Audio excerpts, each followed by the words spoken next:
بسم الله والصلاة والسلام على رسول الله. هذا ثاني يوم جولتنا في مدينة سبها لمعرفة أسعار الأضاحي، واليوم خلينا نشوف الزريبة هذه ونخش وتوكلوا على الله. بسم الله. وصلوا على النبي قبل كل شيء. اللهم صل وسلم وبارك على نبينا محمد. بسم الله الرحمن الرحيم. بسم الله ما شاء الله تبارك الله. اللهم بارك. مبارك. اللهم بارك. طبعا ندى ساعي اللهم بارك يعني لكن مربى ومكلوف الله يبارك ان شاء الله. وفيه اللي مشوشن. اللهم بارك وساعي الله يبارك، يعني الصورة توضح كل شيء ان شاء الله. ما يستحق هلا في الوكالة الله يبارك. تو قلت لي الاسعار من كم لكم؟ من 2500 ل 2800. ل 2500 2800 ما شاء الله تبارك الله. شديتك يا ابو قلوب وانت يا ابو الله يبارك. باهي طرق الدفع كيف عندك؟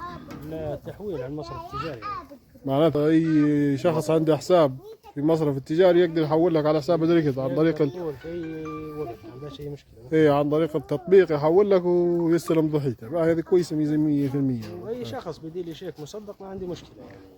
تمام، معناتها تقبل حتى الصكوك المصدقه. بدي لي شيك مصدق ولا باهي ما شاء الله تبارك الله. انت تالف فيه؟ لا في العلفه الثلاثيه.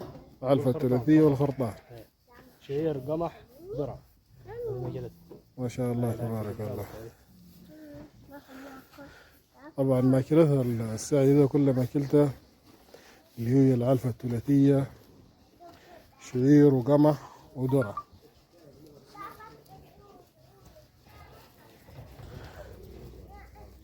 طبعا كيف ما قال صاحب المال يعني يقبل الصكوك المصدقة وأي شخص عنده حساب في مصرف التجاري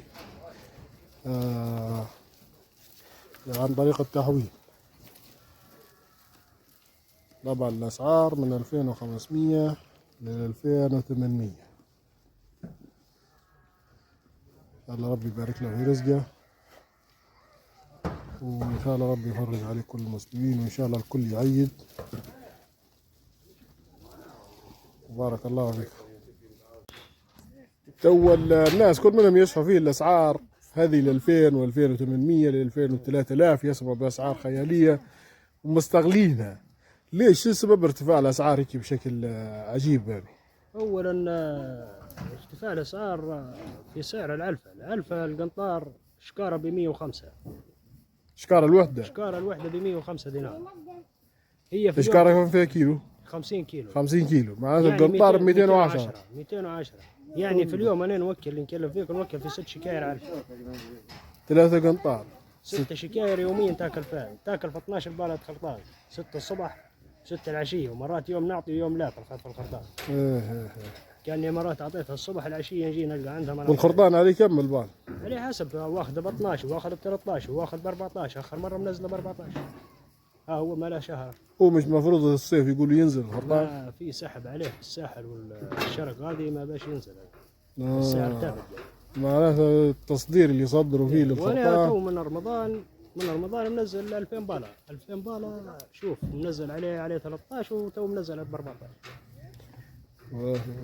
والادويه هذه ما تسالش، جميع الامراض بتحصل منها عندك من يجيك الحولي وانت تحصل، يعني كل 3 شهور وانت تضرب في بالك.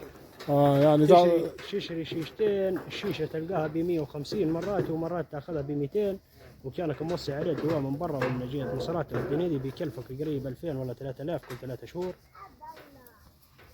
باقي شنو التطعيمات اللي تعطي فيه الهند؟ نضرب في المعوي، نضرب في الدموي، ونضرب في الجدري.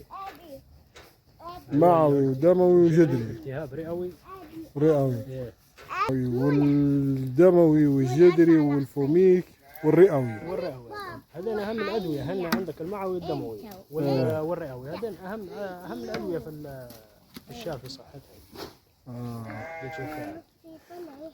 وكانك ما حصلت عندك الفاقد، والفاقد اللي انت ما تكلمت عليه اني ملوح قريب 25 حولي. الفاقد الملوح. لا حول ولا قوة. يعوضك الله خير ان شاء الله. يعني الفاقد كان بيتكلموا عليه التجار منهم ما تخلص معاهم. في اللي ما يتكلمش عليه الفاقد، انا تو مانيش حاسبه بكره الفاقد انا نجم دور عشان ما عنديش فيه نصيب والله.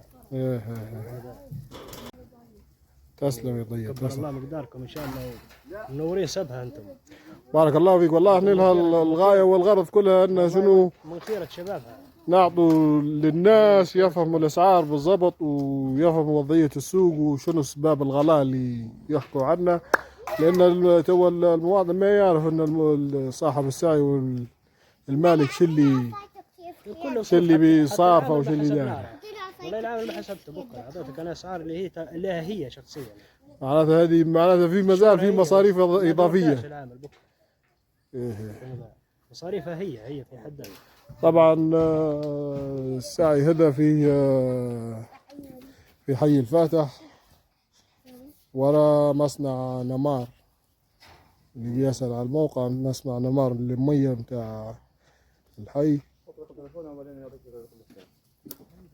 بارك الله فيك.